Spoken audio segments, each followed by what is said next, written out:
village of La Plagne, high in the French Alps. It was the sliding venue for the 1992 Winter Games, hosted by nearby Albertville, and it is the venue for round 5 of the Viessmann FIBT World Cups.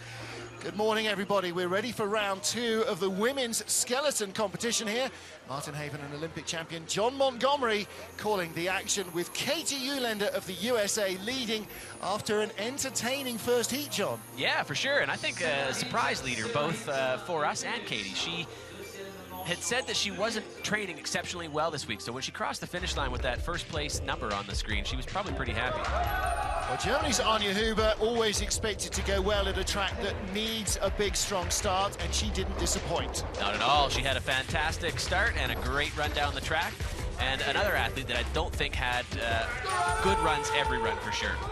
Well, a great start from Sarah Reed of Canada. She was second out of the start shed, and she put down a blistering run. She lies just a couple of hundreds in front of Anja Huber. But Katie Uhlaender, 2300s in front. John, on most other tracks, that would be enough to relax into. Here, maybe not. You got 19 corners that are going to challenge you every bit of your sliding prowess to be able to navigate them effectively, efficiently, and quickly. And Katie's not going to be relaxed until she crosses through the finish line on a 19. With her coach Zach Lunch, she's looking pretty relaxed at the moment, and Tuffy Latour. Ice temperature minus 2.8. It's come up about 1 degree since the start of the competition. Now, after really brittle ice conditions earlier in the week in training, how different was it yesterday in the men's race to feel? For us in the men's race, it wasn't substantially different, but for the women today, it is. It is, I think, much warmer for them. The speeds, the times that we're seeing are much less than what they were doing in training. So every athlete has to adjust, and how they adjust will ultimately determine how well they do. And I think we saw some overdriving, oversteering on the first run, and a lot of these girls are going to be looking to back off some of their steers and drive lines and let the sled run a little bit more in the second heat. Second heat goes in reverse order of their first heat performance. So Katie Uhlaender, the leader, will go last, and Barbara Hosch, who was 20th after the first heat, will go first. And here is Barbara Hosch of Switzerland, 20th place after the first heat. Her coach Mickey Grunberger with the sled. And John, laying it down into the ice at the last moment so that the runners don't get colder than is necessary. That's right. Heat is your friend in this sport. That's why we have part for May. That's why we don't get to heat up our runners before the run, because it is an advantage. And so the less cold they can be at the start, the better. 32-year-old from Celerina, which is where the St. Moritz track ends up. Site of the World Championships later on this year, and Barbara's going to be looking forward to going home and having a better showing probably than what she'll realize here today at World Championships in St. Moritz. Well, the other thing she's trying desperately to do is to avoid the flu that is going around the Swiss camp.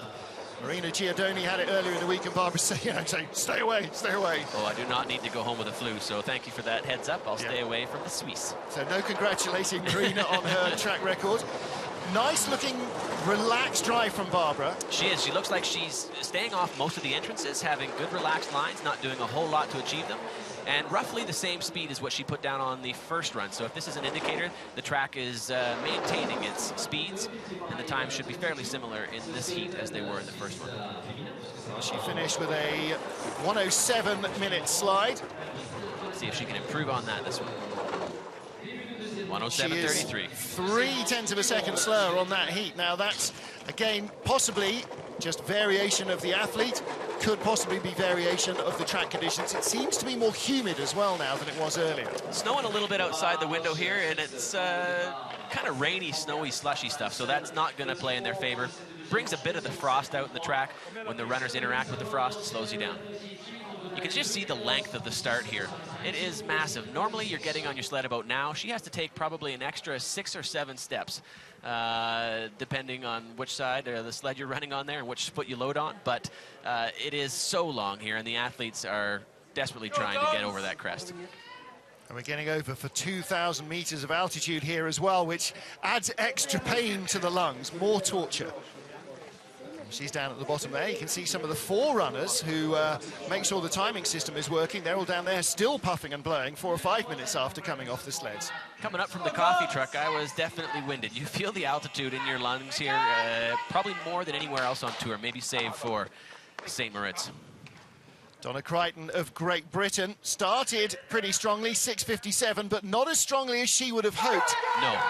You'll see her improve on her time here and get further. She had a bit of a misstep we saw in slow motion replay on her first run, and I bet it'll be a much quicker start for her.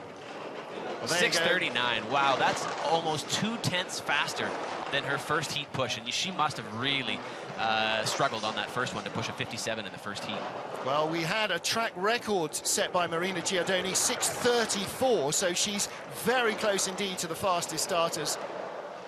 Taking some bumps and hits down the track here, late into 7, not what she wants to do. You can see that leg get unweighted as she tries to steer through corner 7. With a start like that, though, she probably will have a decent downtime and the opportunity. 2.7 seconds in the lead. She could be having some face time in the leader's box here at the bottom of the track once she's done. Well, that's what you've got to hope for. If you've had a bad first run, and there's no question she had a bad first run, you've got to hope to tidy it up in the second. She knows that she's not going to have the result she was hoping for at the end of the day, but what she's trying to do here is redeem herself and have as clean a second run as possible. And really put down here in the second heat. She's done that. Oh, that hit hurt. Poor girl. I know her left side is sore. I'm feeling her pain as I touch my own bruise right now from that same exit of 19. There's Coach Andy Schmidt, liking that one a lot better than the first heat. And, you know, so much of any sport is between the ears, John, and that's exactly reflecting that. You know, throw away the first heat, just concentrate on what's to come. In a lot of sports, there's a massive physical component to it. There certainly is in skeleton racing, but I think the mental part of our game is probably the biggest component that people maybe don't think about, but it is such a cerebral sport. But you've got to be mental to be doing 75 miles an hour head first in this position on the ice, haven't you? Nice lower line through the end of 16 there, traveling a little bit up the wall, but she bumps just before 17 here, losing some of her precious speed at the bottom of the track. Mickey's face, not incredibly impressed, knows that it wasn't her best effort, but definitely a remarkable improvement over her first run. So looking for the leader's box there, that tells you that she's not experienced on this track. In fact, nobody really is. This is only the second time in a decade that this track has been used. Next up, Joske LeConte, Mickey Grunberger coaching the Swiss among other fledglings he has under his wings. Yeah, he's got a few of the smaller nation athletes that he's bringing up under his wing. Nice, great entrance into 1. The idea in 1 is to get in early so that you don't get height at the end and pushed off and touched before 2. And Joske, I saw earlier in the week, on the first day actually, navigate 1 perfectly. I tried to replicate it, but I could not. Maybe you're carrying a bit too much weight and speed into it on the same line. And, you know, and that's a factor because different physiognomy of the athletes means that your sled will react differently to your weight and to your body mass. Especially at the top of the track when the athletes enter corners at different speeds and so on, the things that happen within those corners are different. And you can see her having some pretty decent lines as she descends the track here, going into 16, but dragging a lot and steering really hard.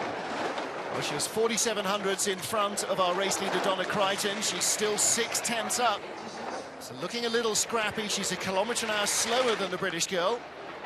I was a few corners ahead of myself. She was in corner 12 there, and I already had her at 16. Now she's coming down the straightaway into corners 18 and 19.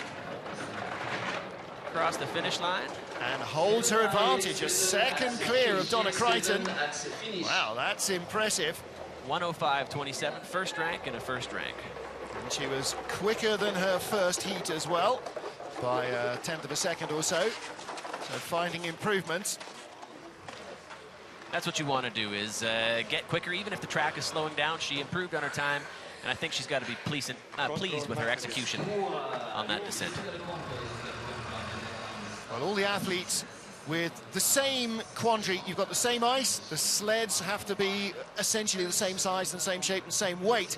And so, again, so much of it is just the body mass that makes the big difference. The parameters that we have to work within are really tight. The FIBT has done a good job of trying to standardize so many of the aspects of the sport so that it really is the best athlete who gets down the track the quickest on race day. And that's what it's all about. You don't want it to become an arms race, sourcing steel from satellites and stuff so that you can be that much faster. Kimber Gabrisak of the USA over here to try and earn points to see if the US can get a third athlete into the World Championships. Noel Piker-Space is here, but she is forerunning.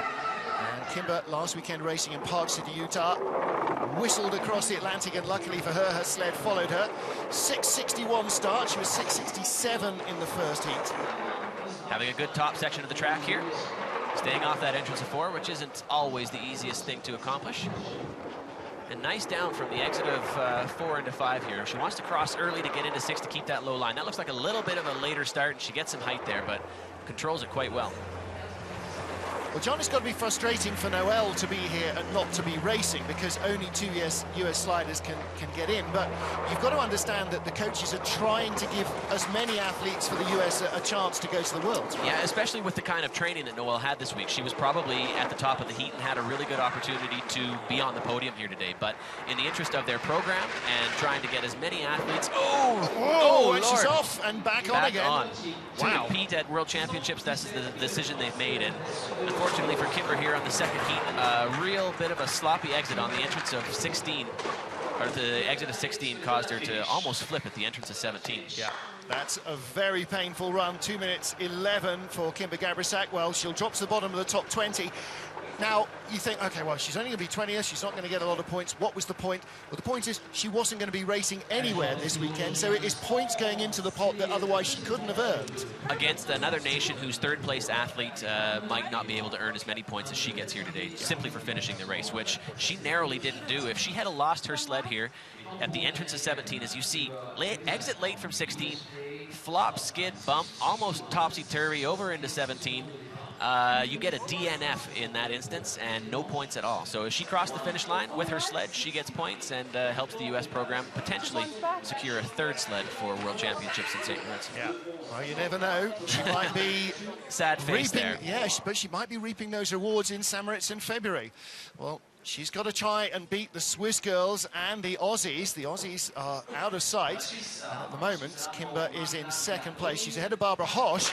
Will she be ahead of Marina Giardoni? The current push start record holder from last heat. Let's see if she can match it or best it. Wow, powerful getaway. Let's see if she gets over the crest. If she does, she'll be really tight to that 6:34 she pushed in the first heat. Another one, 6:33. Yes. I knew it. She looked like she was getting some real power into the ice there off the start.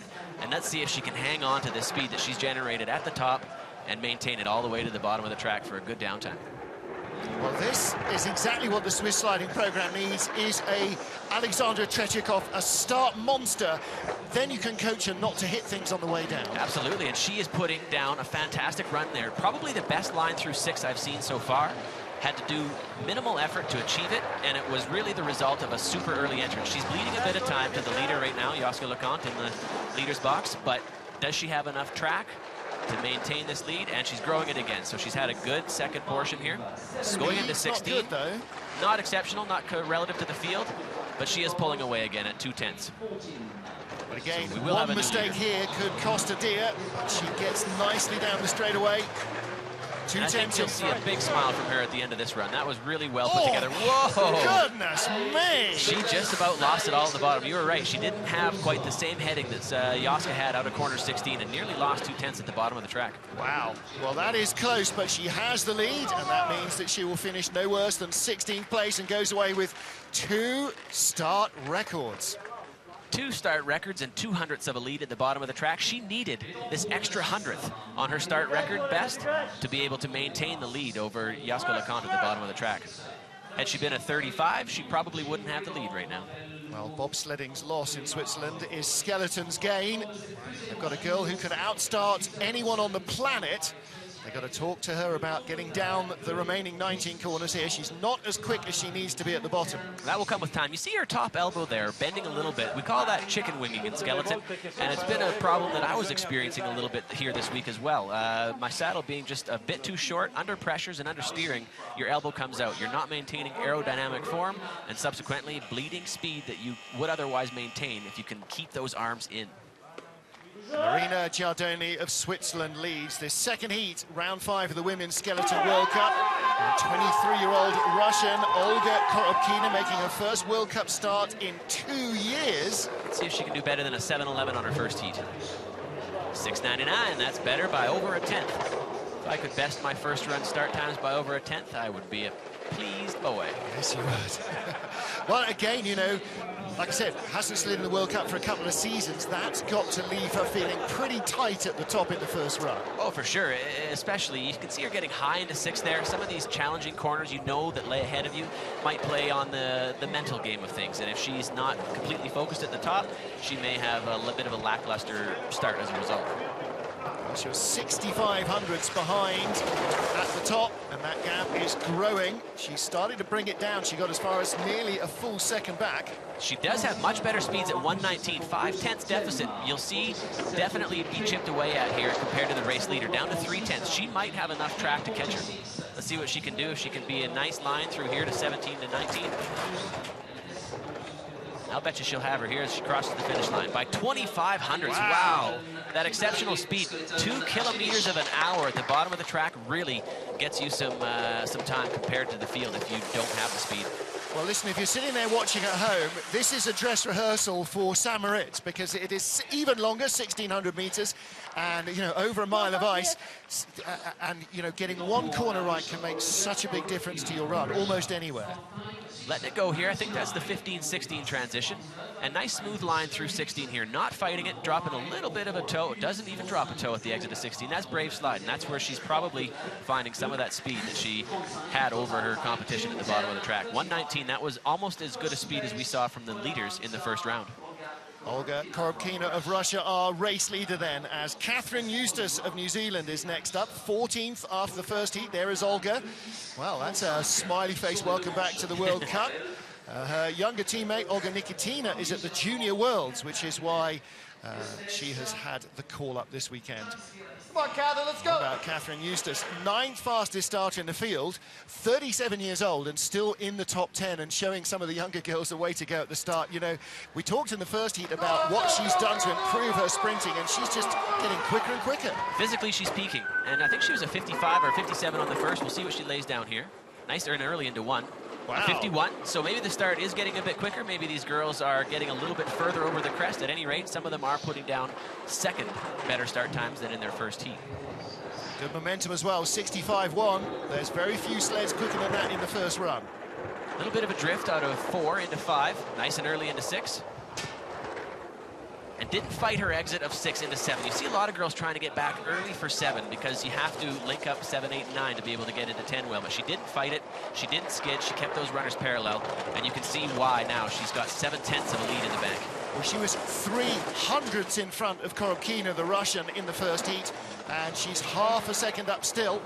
Not nearly the speed, though. That 5/10 of a lead that she has right now is not going to be much to get her to the bottom of the track here. 3/10 and 3 corners to go. I don't know if she's going to have it with 116 She could end up being 300ths in front. It could come down that much.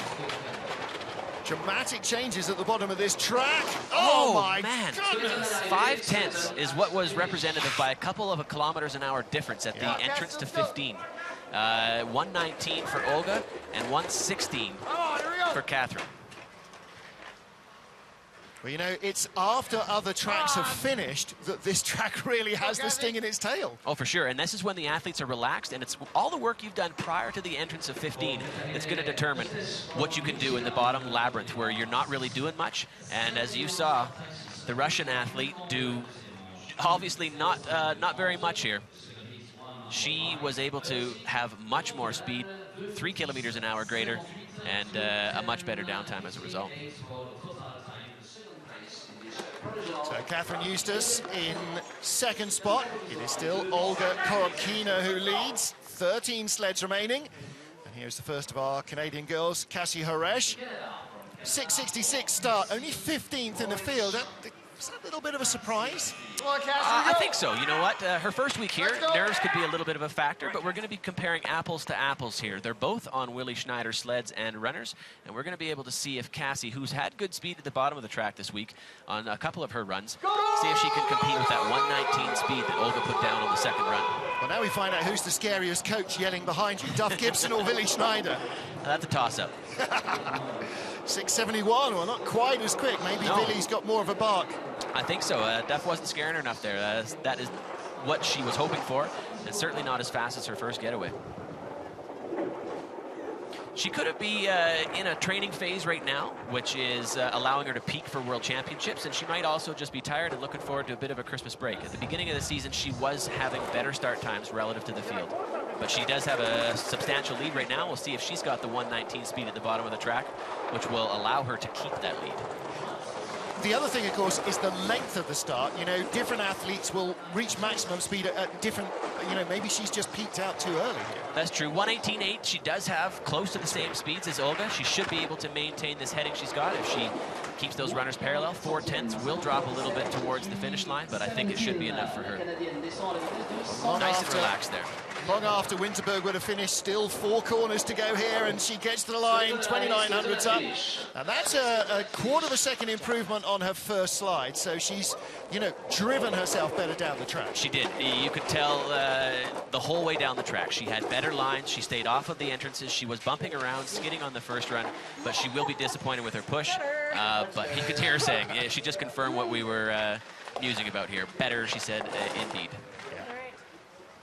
Nice and relaxed on her sled here. She's got her head down, maintaining good aerodynamic for, and coming nice and early into corner 6 here. Maybe even a bit too early. She does. She gets bumped down at 6. That could be a bit scary because you get bumped down and then the pressure builds dramatically. You come high, you get up into that. Look, the ice up at the top of the entrance of 6 is kind of like a crusty old baguette. Bumpy, choppy, not smooth. They haven't prepared it, and you can see that she's pleased with her second run there. Well, next up is Lizzie Arnold of Great Britain. Didn't race in the World Cup at this race last year. Did race here a couple of seasons ago in the Intercontinental Cup, the second tier. Coach Andy Schmidt, former world champion, holding the sled for her. Lizzie, a quick starter, see if she can improve on her 6:50 first-time getaway. 6:52 start down to 6:48, so she knows that she's got work to do in this second heat. Only 12, she won't be pleased with that after the first run. No, pretty much across the board we've seen faster start times from the girls here. And if it is getting a bit quicker, or they're just getting a little bit more comfortable there. Ooh, a little bit of a late entrance into 6, but she saves it. She dropped that toe and navigated the corner quite nicely as a result. 4/10 up from 3700s at the start. And using a BlackRock sled, John, that's unique to the British program. Nobody else uses them. Not at all. They've got great equipment. I think a lot of research and development has gone into it. A lot of big brains have been building these sleds for them. And the program is reaping the benefits from it right now. She is 5/10 up, has a pretty good heading coming into the bottom of the track, and should be able to maintain that lead. And of course, it was a BlackRock that won the Olympic title with Amy Williams, since retired. But the British program also has the Bromley Tech sleds. Another hit on the left-hand side there, but a first-place run and a first-place finish. And exactly half a second quicker than her first run. And again, you know, same with Cassie.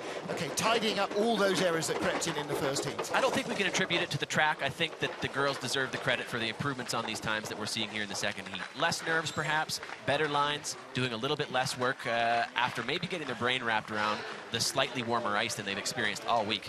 She's there to see the family and give some props to the folks. A harsher fan would say, well, they were rubbish in the first heat. That's not much more. In fact, Lizzie's family were out in Winterberg last weekend, and they're coming out. Funny how everybody manages to come out to St. Moritz, isn't it? There are her teammates as well. Yeah, not bad being in the French Alps. I think I'd rather be here than Winterberg, perhaps. I was meant to mention that. Dave Swift celebrates his birthday today, so wherever you are, Swifty, happy birthday. Happy B-Day. So Janine Flock of Austria. Okay, not a bad start. Her starts are definitely coming on, and you know, she started young as an athlete, and as the body matures, the physical strength definitely grows. She's now in the top 10 rather than the 15 to 20 category of starters, and all that helps. Well, like in sprinting, for instance, women don't peak physically in their sprinting careers until their late 20s, early 30s. And Janine is a super young athlete. They start really early in Austria in sport of skeleton, and she's only going to continue to get better with driving experience and physical prowess. Yeah, just 23 years old, so she's got another decade of improving, and that was an improvement as well, 6.5 seconds.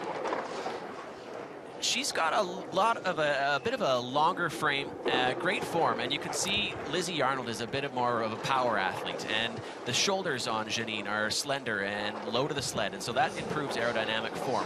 Whether it's overcompensating or that can overcome the physical mass that Lizzie might have over Janine is something that we don't know about our sport yet. What is ideal, but you can see that she's losing time to Lizzie here on this second descent, and hopefully she can find some of that time. Coming back 2/10 of a deficit now, she won't have enough speed here at the bottom of the track to be able to maintain her position over Lizzie.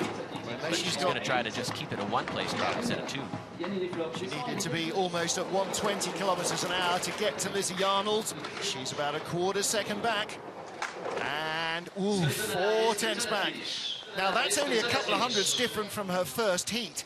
And so, actually, for her, that's very good consistency. The starts were close, the runs were close. Her problem has been that sliders that perhaps shouldn't have been were behind her after heat one. They leapfrogged her on the second one, for sure. And Martin Rettel looked fairly pleased with it. I don't think he can be disappointed with his athlete's execution on this one. Nice and low here at the end of the corner. And you can see that she's not got her head up looking around, but she does drift and bump before the entrance of corner 6 here. Excuse me, the entrance of corner 5. And actually a double tap before the entrance of corner 5. That you want to try and avoid at all costs. And the big skid in the middle, all of that is putting the brakes on.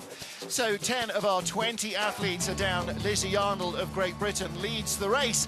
The fastest 10 girls from the first heat still to come here in La Plagne. 2 minutes break, 2 minutes de pause. Next start in 2 minutes. Prochain départ dans 2 minutes avec la Russie. Je vous rappelle pour le moment, dans ce classement provisoire, nous avons Elisabeth Yarnol à la première position pour donc, la Grande-Bretagne.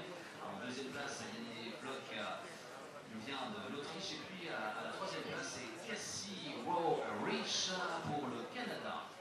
On will maintain this provisional ranking. In the first place, Elisabeth Yarnol. Second place, Yannick Bloch. Third place, Cassie Rowe-Rich.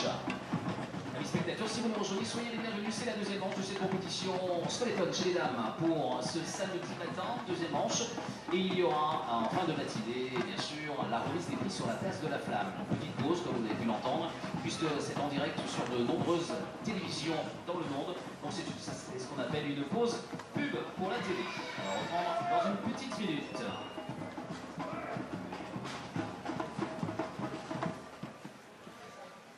Dégagez la piste dans une minute, Давай, нужно старт. Next start in 1 minute. Давай, взрыв!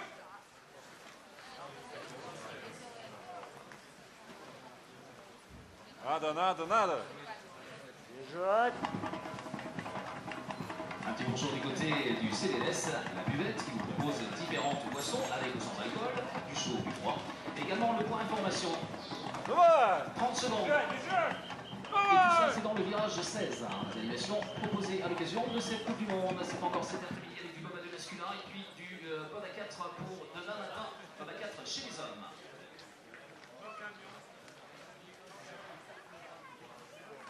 Давай. Reprise de la compétition avec la Russie. From Russia for Olga. La piste est libre. Welcome back to La Plagne in France. The final 10 sleds in round 5 of the Women's Skeleton World Cup. Martin Haven, an Olympic champion. John Montgomery watching the action as Olga Posilitsina of Russia looks to try and improve her position from 10th after the first heat. I think if you're a female skeleton athlete in the Russian program, you probably have to have the name Olga. They've got 3 in their program right now, kind of like the Canadian program at John's. Good second getaway for Olga, a 54. Yeah, her first start 6.70, so that's a light year difference. It's almost, you got to wonder what she did wrong on her first one to be able to improve by over 1,500ths on her second push. Nice line through 6 there. And a great line into 7, almost too early probably for what she expected. She probably hasn't got that early into 7 all week long, but navigating 10 very well here. Into 12, nice low line. She's starting to build her lead. Let's see what kind of speed she can have here at the entrance to corner 15 coming up very shortly. See if she can maintain that heading at the bottom of the track. 1:19.6, that's as good as we've seen in the first heat and in the second heat. She will definitely have the lead if she can keep the shiny bits down here at the bottom of the track and navigate 17, 18, 19 smooth like butter. She sounds really quiet. I mean, this is the first time we've heard her helmet scraping there. Beautiful run. 1:04.51, an improvement over her first run down time. And she eases Lizzie Arnold out of the leader's box, so Lizzie may not get a top 10 finish. Well, Olga has the lead. She was 7th here in last year's race, so 10th after the first heat, not a big step forward in performance. I don't know what her first run on her start looked like. Nothing jumped out at me as a problem, but being almost 1,500 faster here on her second one, I believe, something must have happened on her first run to be in the 70s and now a 55. She probably could have had a couple more hundreds here. As you saw, she loaded potentially a little bit early again. Yeah, she loaded on the flat. I don't know if she stepped on her sled on the first run or not, but 1,500s is remarkable improvement over the first run. A little bit high here at the end of corner 10, I believe, before she goes into 11, but 11's been forgiving this week. Last year, the athletes were telling me that you needed to be early into 11 to set that line low in 12.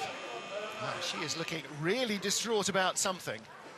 Next up, Australia's Michelle Steele, 9th after the first heat, and in front of Olga Podsilitsina by just 1/100th of a second.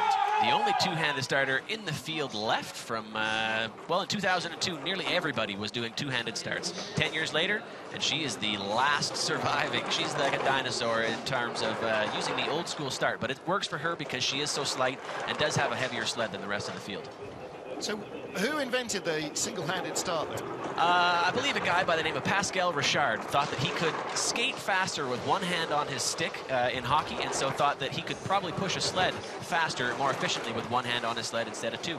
Subsequently, the boys changed it, brought it out for the 2002 Olympic Games, and now we have the two-handed or the one-handed push start. 2/10 of the lead here at the exit of corner 10. Nice looking run. She has got enough speed, I think, to keep that 1200s at the bottom if she can stay off these walls, but that will not be enough. She will lose that lead that she has right now at the bottom of the track. It's just hopefully one spot that she drops instead of 2 or 3. I shouldn't be disappointed with this second run because at the top it looks so good. Oh, and it is 3 spots drop. Olga moving up a little, and it looks like there's an awful lot of pressure on Olga Podsilitsina. I didn't talk to Willi Schneider, the coach of the Russian team, about her specifically this morning, but I mean, she was nearly in tears when she was in the leader's box at the beginning, and it didn't look like tears of delight either.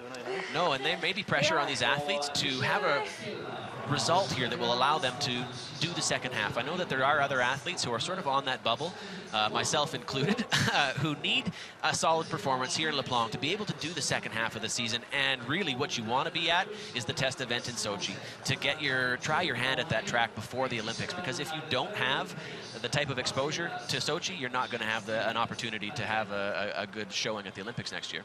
Eric Benoit is a little bit disappointed there, I think, with his athlete, hitting out of the corner of 16, maybe steering a bit too hard and then releasing it too soon at the exit of that corner.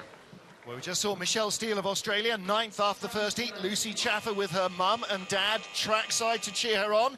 She was 8th after the first heat, and she'll be looking again to try and move up. The next sled in front, less than a 10th.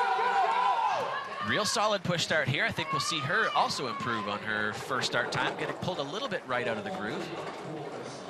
A 56, that's got to be similar to what she did on her first one. I think actually quite a bit quicker in terms of 700ths faster on the push start. Bit of a bump before 4 there. It's going to make her have to do a little bit more work through the corner to be able to navigate how you want out of the end. And nice and early into 5. Bump before 6 again, though, so she is just having some scrapes here. It's a few issues down the track.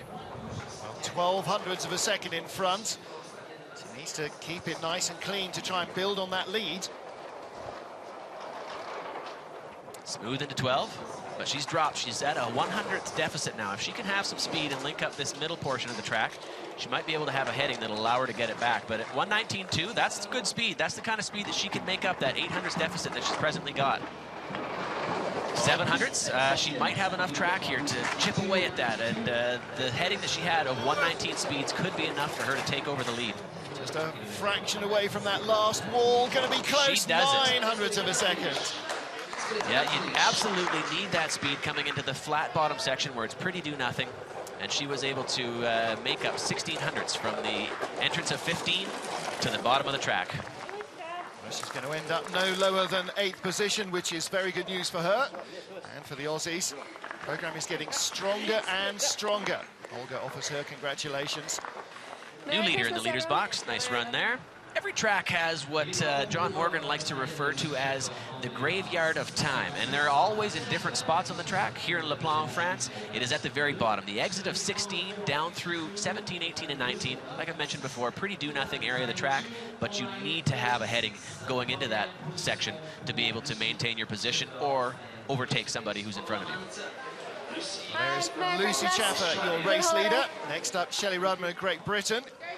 And her partner, Kristen Bromley, is holding the sled for her because his brother Richard, who is the engineer for the Bromley Tech program, is in Eagles for the Paralympic camp this week, training for Paralympic bobsleigh and skeleton. A whole host of potential Paralympic athletes. Well, Shelley's got a pretty scary helmet, and you can see what's happened to her beautifully painted helmet this week in Plagne. Missing paint on some of those gnarly teeth she's got on the front as a result of dragging her head through these high-pressure corners. Okay, this is the third Bromley Tech sled in a row. Both the Aussies are on Bromley Tech sleds as well. 6:62 start for Shelley, just a fraction quicker than her first. Putting it together nicely here. Perfect top section of the track. I don't think Shelley could have hoped for much more out of the corners 1 through 4. Nice and early into 5. Let's see if she can navigate 6 well.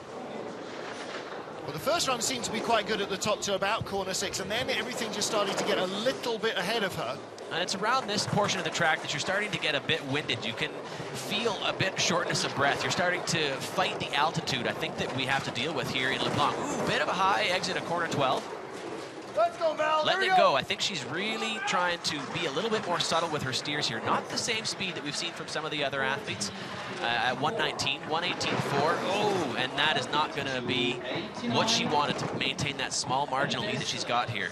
Moving into the graveyard of time at the bottom of the track. I think we're going to see Shelley Rudman drop a spot today. Absolutely. Oh, oh my goodness. She dropped 4 spots into 5th place. And husband, boyfriend, father of their child, not looking thrilled with an 8th place finish so far in the second heat. That's not great. Well, she's 5th place with 6 sleds still to come, so that'll be out of the top 10. Got a bit rattled at the exit of 16 there, pushing her sled up the walk of shame. If you don't make it over the crest, it's a bit of the walk of shame here, and she is looking like she's letting it go here, gets away from her, dragging the toe. She felt the pressure spike, and she skids her sled. Looking up, she knows that she doesn't have the heading that she wants, and now she's sort of got the feet apart through 16.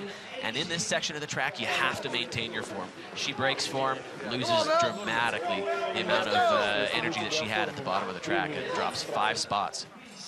And it shows you in skeleton racing how things can flip-flop from week to week. Last year, Mel in 6th place right now was the winner. Last week, Shelley Rudman won by over a second, and now she's going to be in not even the top 10, I don't believe. Yeah.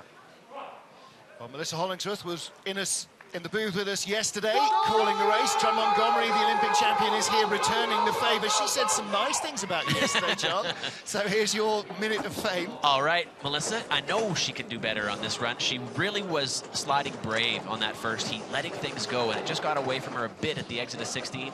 And I think if she can have that same mentality here on the second heat, she'll have an opportunity to do some leapfrogging and pick up some spots. Nice and early into 6th there. She navigates the corner quite nicely. Nice, didn't even drag toes hardly through that corner. Linking up the labyrinth through 7, 8, and 9 here, and she wants to be early into 10, and she accomplished that. You can tell if someone's early into 10 there by the amount of oscillating that they do through the corner.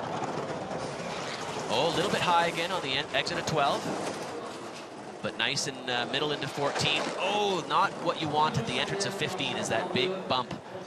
But here's where it fell apart on the first heat. Better, much better exit for her, but I don't know if she's got the heading to keep that 1700s lead that she presently has. But if anybody's got the form to be able to piece it back together at the bottom of the track, it's Melissa Hollingsworth for sure. 1300s up from the first heat, and she drops behind. Lucy Chaffer climbs. Now, plus 17 to minus 17, just at the bottom of the track there. That's crazy, Mark. That is, again, as you said, John Morgan loves to say the graveyard of time. You know, from 16 on down, the exit of Omega, you can just sink like a stone. And where the wheels fell off the bus this time was at the entrance of 15. Bumping the entrance, pushed her low, having to do a lot of work. I suspect we didn't see it, but I suspect she got a bit panicked there. And we saw Eric Nielsen last year do that same thing, flip his sled, and so athletes know.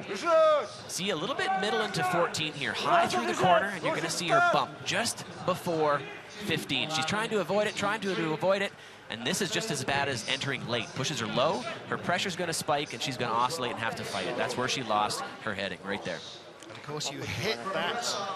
Yeah, jinxed herself perhaps with yesterday's commentary. Well, next up, Maria Oliver. Great run from the Russian. She's the veteran in the team because she's fully 24 years old now. But a great run into 5th position. If she can just put another one of those down, she may be on for her career best finish. Trained well this week, had good training times, and like we forecasted on her first heat, a 5th place finish after the first run, and I think that she's got a good chance to maintain this heading and potentially even threaten for the podium here on the second heat. Well, she needs to have a good run, and for somebody else just to have a little bit of a flake, but this track is so long with so many corners that having a good run twice is really tricky. Well, and she is doing a good job of it here on the second heat. Oh, see, that's what can happen at the end of 6 there. You can let that second pressure get away from you, and that is going to cost her. She does still have the lead, but I suspect that she will lose it here through the middle portion of the track with that exit of 6. Well, she's gone from 4 tenths up to barely a tenth of a second up. Let's see what her speed is here, coming into corner 15. Oh, my goodness. She is going to drop back several spots for sure because of that gnarly exit of 6 that she had, hitting the roof almost at the end of the corner. Well, yeah, that's a real shame for her. She was the leader, and she's now dropping down to 7th place with still another 4 sleds to go. So, actually, this might rescue her teammate and put her back into the top 10. Lucy Chaffer stays in the leader's box. Man, she just got devastated because of that sloppy 6 there, and that's the characteristic of some of these tougher tracks. Is there's so much leapfrogging going on. There's so much areas and different spots on the track where you can lose time significantly, as you saw her fly out of corner 6, and I feel bad for Maria there. She's going to be disappointed with that run. You should do. You cursed her. You were just saying how well it was going on the entry to 6. I hope she doesn't find out I said these good things about her right here. Right to the roof, right to the bottom. Watch her. She doesn't steer hard enough, and she actually potentially hit the roof there. And that's what a number of athletes did on the first day. We were all aware of it and steering much harder probably than we needed to, and she let it go just a bit too much there. Didn't catch that second pressure on the exit of corner 6 and cost her today. She looks heartbroken, as you can well imagine. Lucy Chaffer now leads with 4 to go. A medal for the Australian, possibly. For her mum and dad, that would be great. They got to start coming to more races maybe. All the way from Australia. That would be tough. What about Marion Thies then from Germany? She could definitely get in among the medals here. You are going to see a substandard push, and you're going to see some exceptional driving on the way down this long French track here. She started over 7 seconds in the first heat. She does run it over the brow, which will give her a bit more momentum. 692, good improvement for her. She's going to need every bit of that start if she wants to get on the podium today, and she has to drive like a champ. And again, maybe it was just those extra steps to get her over the brow that makes the difference, takes a tenth out because you're just accelerating faster. Let's see where she is coming into corner 6 here. She's done an exceptional job so far. Nice navigation of that corner. 500ths, so she should be able to maintain that heading. She's already got Lucy Chaffer in her sights, and she's looking to blow by her and pick up some spots on the athletes who are still to come down the track. 1500ths. Let's see what her speed is here coming into corner 15. She was 120 kilometers an hour in the first heat, and she is again. Wow, 120.8, the exact same speed here. She is definitely going to put up a time that is going to make the girls in front of her nervous, perhaps, knowing that they're going to have to lay down a solid second run to be able to stay in front of Marion Thies here, who's got a 1:04.42 as she crosses the finish line. Fantastic second run. First run was a 1:04.29, so empirically not a great run, but that might be enough. Her teammate Anya Huber was only, what, 300ths, 500ths of a second quicker. Yeah, Huber's got the pressure on her now. Marion's done her job. Coach is happy. She's happy. Let's see what Huber does now. Well, again, she shaved a tenth of a second off her time, John. She needed that. Yeah. Did get far enough there. You see what she did? She got to the crest and then loaded on her sled. And for Marion, that's commendable because the longer the start, the more that she's going to be penalized. And she did have a really solid second effort there. And that is top speed, and we probably won't see anybody quicker. It's a little like dropping into a half pipe. If you get onto your board on the flat, you're not going anywhere. You've actually got to drop over the edge before you ride it. All about momentum. That's what they say. Top three then. Martin Haven and John Montgomery, the Olympic champion, watching the action here from round 5 of the Wiesmann Skeleton Women's World Cup. Anja Huber third after the first heat. Using a new German sled there. I think Marion is on the old version, and these are brand new sleds that they just brought out in Winterberg last week. You can see the shape on the front is different from what they've had historically, and I think they're going into St. Moritz here tomorrow to try and test some of these new equipment for World Championships this year. Well, in the women's bobsleigh competition this season, we've had 5 races, and the same 2 names have won every race. In women's skeleton, we've had 4 different winners, and we could well be on for a 5th this weekend. And Anja had a great start there, but she's been drifting. She drifted left out of corner 1 and again right out of corner 4 there. She hasn't been having the lines I don't think she's wanted, and she may lose this 7/10 of a lead to her teammate before the bottom of the track with some of those drifting issues that she's had. A little bit late into 11, but early into 12. That looks nice. So she's dropped a 10th halfway down the track. Let's see if she can keep this 6/10 of a lead that she's presently got. 118. She doesn't have the speed by almost 3 kilometers an hour that her teammate had at that same portion in the track. 3/10 of a lead. She could potentially lose this entire 3/10 of a lead before she crosses the finish line. Yeah, we've seen more than that. Is she going to stay in the medals, or will she drop out? Wow, she's out. She lost 5/10 to her teammate by 3 kilometers an hour from the entrance of 15 to the bottom of the track. It even shocks her coaches. Okay, let's get money on for the World Championships now. I'm getting money on Marion Thies. I'm getting money on Noelle Piker's pace. 1,600 meters of St. Moritz ice is going to play into both their hands. I don't think a bookie would probably take your bet, because those are pretty good odds, I think. Yeah, not going to get long odds on them, are we? No, not going to make a lot of money on your dollar bet. Yeah, Marion's saying that. What happened? Yeah, Where she did doesn't that even go? know how she could make up 5/10 from 15 to the exit at 19. And I don't see significant problems with Anja's run. It was just that Marion finds speed where nobody else can get it. Both probably in weight, she might be a bit heavier than Anja, but in her form, in her simple aerodynamic form, she finds speeds that other athletes simply can't attain. And they're on the same equipment. You can't even attribute it to an equipment thing. Let's see if Sarah Reed can have another 6:39 start like on the first run. Real powerful, real quick athlete, and she has done tremendous improvements on her start. 6:37, she does better. That is only hundredths off of the start record here that was just set earlier today. Well, she won the season opener in Lake Placid, New York, a real driver's track. We've gone drivers, gliders, drivers, gliders. We're back at another driver's track. She could yet win this gold medal. Another good start, but she's had a couple of bumps and encounters with some of the short walls here. Not significant ones, but some scrapes that I know she would have liked to have avoided. But she seems to be maintaining a cool, calm head. High in 11 there. Nice and early into 12, though. Let's see what her speeds here are coming up in a couple corners. She's going into 14 and now 15. 118, she's not going to have... We saw the exact same speed as Anja Huber, and she gave up 5/10 for the bottom of the track. This 4/10 of a lead that Sarah presently has going into 17, 18, 19 could rapidly disappear here. It's going to be close. Marion Thies could work another miracle here. Oh, it's a dead heat. Wow. Duff Gibson's shocked. Don't think he really cares, because a tie is still a first place rank. Yeah. Doesn't matter. As long as you are not behind by 100, Sarah is now in the leader's box, and they'll share it with Marion. Right now, Hans Thoma down at the bottom is panicking because he knows he's got to line up 2 golds and 2 silvers. Wow, a dead heat. Sarah Reed just clung on by a hair there to stay with the leader, Marion Thies. It's phenomenal to think that you can cover this kind of distance with so many variables and be timed down to the 100th of a second and have 2 people do it in the exact same time. 2 miles of ice with 2 completely different approaches. One a really fast starter, one a very slow starter, and yet, yeah, not even a nose between them at the bottom. Not even, and you saw her going through 10 there. She oscillated a little bit, dropped the toe, didn't catch the pressure on the end of that corner, and was subsequently late and high into 11, but it gave her a good cross into 12 with a low line, and she probably needed every bit of that steer to be able to keep tied with Marion Thies for the lead right now. Our final slider, Katie Eulander, fastest in the first heat. She led by 23 hundredths over joint leader Sarah Reed of Canada. Nice looking start, got on the sled a little bit early, but was looking like she was getting real effective steps and putting some power into the ice. A 48, good start for her, better than her first.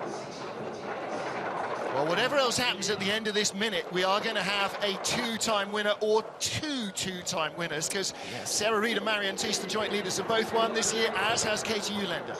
Katie's doing a little bit better job than Sarah did at that top portion of the track. I think Sarah brushed the entrance of 4 and drifted a little bit out of the exit. Wow. She's got almost a second in the lead.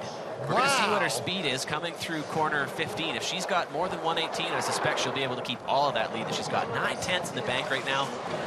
She keeps the shiny bits down. This race is definitely hers. She is going to be close to 120 kilometers an hour, 119.2. Surely that's enough. It's going to take a disaster. Well, Katie Eulander, winner earlier in the season, and she is heading for a second gold medal. She won in Park City, Utah, and 1 corner stands between her and her second win of the season, and it's by a half-second margin. 1 and a 1, that's the way it's done. That's how you win a race. You do the fastest first heat, the fastest second heat, you're guaranteed the gold. There you go. Well, whatever the secrets are in this La Plagne track, she has unlocked them. She didn't even know if she'd won yet. She was looking for some indication that she'd actually accomplished her goal. Come on, Zach, you only have one job to do there at the bottom. That's to hold up a single digit. One finger. Yeah, the right one. Absolutely. Happy girl right there. That was a good week for her. She didn't train exceptional, but she put it down on the day that matters most, and that's race day. Yeah, there you go. So we have a gold and 2 silver medals in our leaders box, and it's a win, a second win of the season for Katie Eulander. She wins the race, she knows she's won, and she's still wondering, what was my start? She's asking the other athletes, because these athletes week to week are always looking to get better, and she did. She made a great improvement on her second run here. You can see making real effectual steps, getting the power into the ice, nice and linear. Gets a little bit sideways here and loads just a fraction early, but she still did improve on her first downtime and her first start. One of the great things about Katie is that without the commentary or the graphics, you'd have no question at all about what nation she represents. The bald eagle, the stars and bars. Yeah, very happy winner, Katie Eulander, and perhaps a bigger margin of victory than we might have expected. Half a second ahead of Sarah Reed and Marianne Thies, who tie for the silver medal. Anya Huber bumped off the medals by teammate Thies. She finishes 4th ahead of Lucy Chaffer, 8th to 5th. It was a great day for her folks to be at the track supporting. Very good result for her. Slightly disappointing for both Kimber Gabrisak and Donna Crichton. Stay with us, and we'll hear from our top 3 after this.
We're in a beautiful French Alps, the 1992 Winter Olympic venue, La Plagne, and Marion Thies, the World Cup leader from Sarah Reid. They've just both finished in second place behind Katie Uhlaender, who takes win number 2 of the season, but 7th in the World Cup rankings reflects what a slightly up and down year she is having behind Lizzie Arnold, Mel Hollingsworth, and Shelley Rudman, the top 6 in points. Lucy Chaffer had another good result here. There you can see the rest of the world rankings. Noel Piker's pace not racing here today. Kimber Gabrisak was to try and earn more FIBT ranking points, and that, at least, she has done. Well, it was a great drive, John Montgomery, but a great start as well from Katie Uhlaender. As with every victory, all the components have to be lined up. There's not one piece that you can really let go unless your name is perhaps Marion Thies, where you can sacrifice a lot at the top of the track and still be able to have amazing results like she did today. And that's almost beyond reason. Every other athlete has to put all those pieces together, the mental aspect, the physical aspect, the driving, and the pushing. Well, let's get down and hear from our winners. John Morgan is with them. They're giving away the flowers today.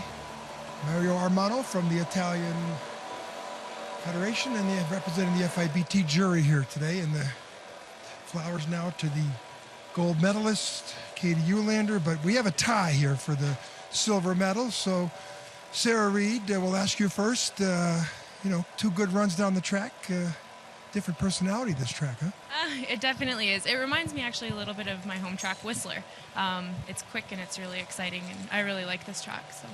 And this is like Whistler for you too, Marion. No start, but boy, very fast on the bottom. Yeah, I think the track is good for me. I like this track, but the start is too long for me. Well, still a silver medal. Congratulations to both of you. Katie Uhlaender, the first 2-time winner on the World Cup Tour this year. Did you think your second run, you had a good run going down? I had some pretty major mistakes, but I did my best to keep my runners straight. So I was hoping it worked out. But, I mean, the field's tough, so you never know.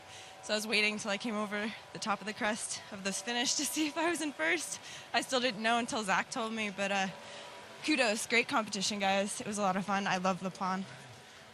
Well, it was a great competition for us to watch, too. Congratulations, ladies. And what a bounce back from Katie Uhlaender. Last weekend, 21st, a start disappointment. She didn't even make the second cut. This weekend, she is fastest in both heats and wins the gold medal. That's how much the mental aspect is important in this sliding sport, like everything else. Well, thanks to John Montgomery for all his words of wisdom joining us in the booth here. And thanks to you two for joining us from everybody here in La Plagne. We'll see you after Christmas for women's skeleton action. There's more bobsleigh to come. Until then, it's goodbye for now.